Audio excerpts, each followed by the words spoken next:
E aí, pessoal, beleza? Bom, mais uma vez com vocês aqui, professor Guga Valente, aqui do Brasil Escola.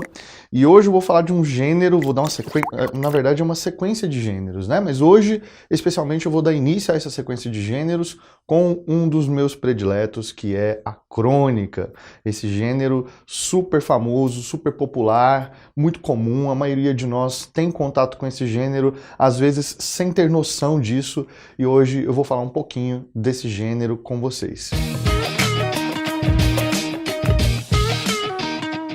Bom, a palavra crônica, aqui como você está vendo na tela, né, com H e tal, é na verdade uma referência a quando esse texto surgiu. Então essa palavra crônica tem o mesmo radical que a gente usa, por exemplo, para falar cronômetro, né? Ou seja, tem a ver com tempo. Então o registro, a crônica na verdade, essa crônica antiga, ela significava isso, o registro dos acontecimentos dentro de um dado tempo. Né? Como se fosse um texto que reportasse esses acontecimentos. Então, provavelmente você já ouviu falar aí de algumas crônicas que na verdade não se parecem com as crônicas que você conhece. Por exemplo, a gente tem um romance famoso chamado As Crônicas de Nárnia, né? Quando você compara isso à crônica do jornal, você vê que não tem nada a ver. Porque as crônicas de Nárnia são um romance, na verdade. É outro gênero textual, né? É outro texto, é outra pegada. Então por que chama crônica? É exatamente por conta de que esse gênero antigamente era um registro dos fatos como eles tinham acontecido dentro de uma sequência temporal. Tudo bem? Então, por exemplo, a gente vai pensar na crônica antiga e eu poderia citar para você como exemplo a famosa carta de Pero Vaz de Caminha, né? Também conhecido como nossa certidão de nascimento, a certidão de nascimento do Brasil, né? Em que o Pero Vaz de Caminha, enviado pelo rei Dom Manuel em Portugal, ele escreve, né, ele conta como é que foi quando ele chegou aqui no Brasil, né, que não era Brasil ainda, aquele momento, ele chegou junto com os portugueses, teve contato com os indígenas e toda aquela coisa, né, então ele vai registrar, vai descrever como é que era aquilo ali. Então ele estava narrando o que ele estava vendo, narrando e descrevendo. Assim foi durante muitos anos, a crônica teve essa mesma pegada de ser narrativa e descritiva. Ela passa a ter essa característica que a gente vê hoje nas crônicas cotidianas a partir do século XIX, beleza? Aqui no Brasil, mais especificamente, no século XIX, a gente vai ver escritores como Machado de Assis, escritores como José de Alencar, famosos romancistas brasileiros. Nós vamos ver esses caras dando início à produção dessa nova crônica no Brasil. Bom, a gente tem que pensar em um contexto histórico, né? Século XIX, a gente já tem o desenvolvimento da imprensa, nós já temos jornais, né? Isso já está bastante popularizado, então a gente não tem mais grandes feitos históricos para ser contados, para ser registrados ali, porque na época não havia livros ou imprensa, né? Não tem mais grandes descobertas no mundo a se fazer. Então aquele gênero vai deixando de ter importância e aí esse novo gênero crônica surge, né? Então a crônica ela passa a ser um texto curto sobre relatos de situações do cotidiano, não mais de feitos históricos grandiosos, mas agora de coisas pequenas do cotidiano, de coisas assim do dia a dia, de temas ali que estão na boca do povo, vamos dizer assim. Né? A respeito disso, o Machado de Assis, né, um grande escritor já com uma presciência incrível sobre o que seria esse gênero, escreve uma crônica sobre a crônica, sobre como é uma crônica, de que jeito é essa crônica.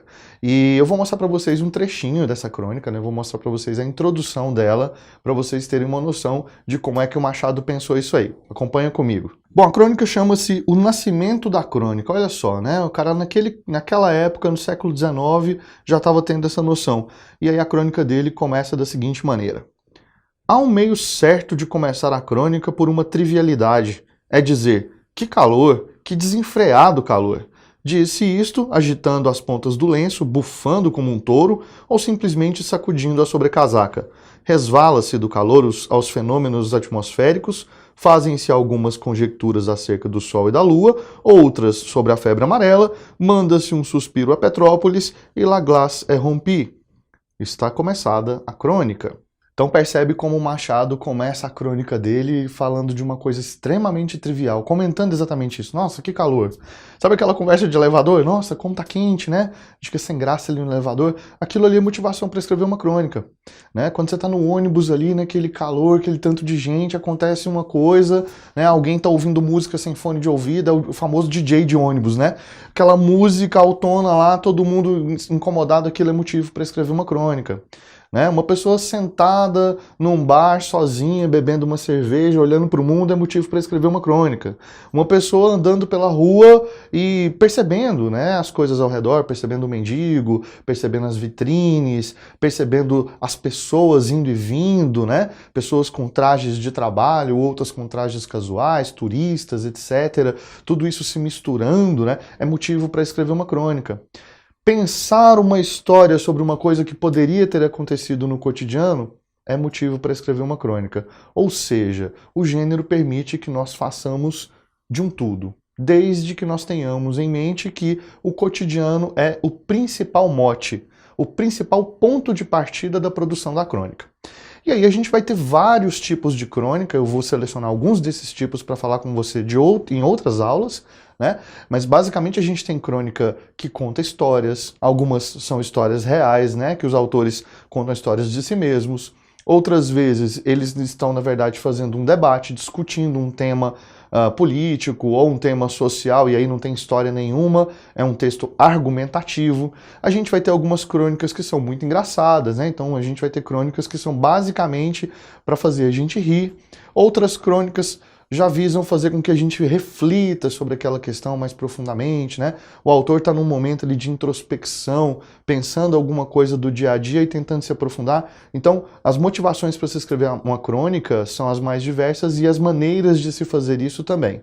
Então, eu costumo dizer, aí é Guga Valente falando isso mesmo, eu costumo dizer que depois da poesia, a crônica é o gênero mais livre que existe. Não tem uma única forma de se escrever uma crônica. Né? Eu posso escrever uma crônica que se assemelha tanto a um artigo de opinião, quanto posso fazer uma crônica que se assemelha a um conto, por exemplo.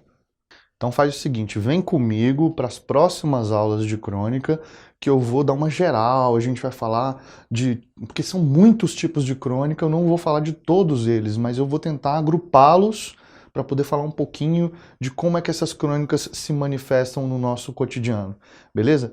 Procure crônicas, todos os dias os jornais publicam crônicas, há vários autores que publicam esses textos, fazem reuniões de crônicas que foram publicadas há muito tempo em jornais e revistas e lançam livros.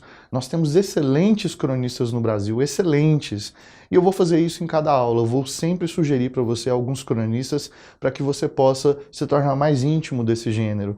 E não só para sua produção textual, mas também para você começar a apreciar a escrita, né, e a leitura desses textos, porque eles realmente são textos que refletem muito na nossa vida, tiram um sorriso da gente no momento que às vezes a gente não estava nem esperando, né? São textos que fazem a gente voltar a pensar sobre uma coisa que a gente deixou de pensar.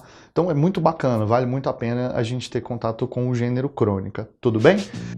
Bom, eu vou ficando por aqui, né? Gostaria que você se inscrevesse no nosso canal. Se você ainda não se inscreveu, não deixe de se inscrever no nosso canal. Siga a gente nas redes sociais, os links estão todos aqui embaixo, tá? Aproveita para ver as nossas outras aulas também e manda recadinho pra gente, comenta aí, diz o que você achou, manda sugestões, a gente tá aberto a sugestões também, tá bom? Vejo você na próxima aula. Valeu, obrigado.